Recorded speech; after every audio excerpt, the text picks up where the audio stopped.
وهذا الشيء منين جاينا مع على برا. وعلاش جينا على برا؟ علاش كيتفرض علينا؟ حيت حنا ضعاف، حيت حنا ما تنقراوش، حيت نهار نوضو نقراو، نهار تكون القرايه هي الهاجس ديالنا كلنا، نهار نقضيو على الاميه، نهار نرفعوا بالعلماء والفقهاء ديالنا ونهبطوا تافهين. اليوم للاسف القدوه هو هذاك اللي كاين في تيك توك ولا كاين في المواقع الاجتماعيه اللي يربح الفلوس. كيفاش ربح الفلوس؟ واش اجتهد عرق عليها؟ رجعنا تنقلبوا على الفلوس باي طريقه سهله والناس يتباهون.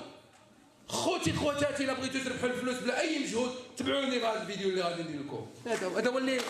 هذا هو باش غنزيدوا.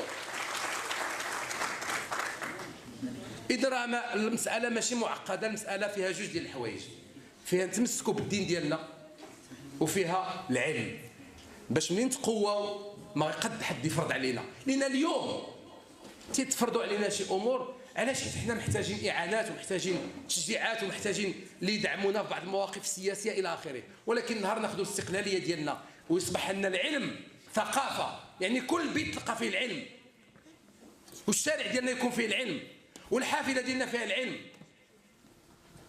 نهار نكونوا عندنا العلم يصبح ثقافه، غادي نقدروا نهزوا راسنا ونعيشوا بالطريقه اللي بغينا. شوفوا الجائحه اللي عشنا، عقل علينا شي واحد كل واحد شد عليه الحدود ديالو وجلس.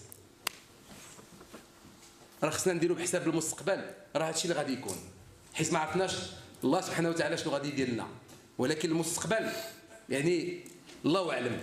اذا خصنا تكون عندنا واحد الاستقلاليه ونعيشوا ببلادنا وبشعبنا وبملكنا وبمواطننا وبمشاكلنا، وما غيدخل حتى شي واحد فينا. هذه باش نوصلوا لها خصنا نجتهدوا، خصنا نشتغلوا، خصنا نقراو. الكلمه انا عندي السحريه هي القرايه، حيت القرايه كترفع المقام ديالنا.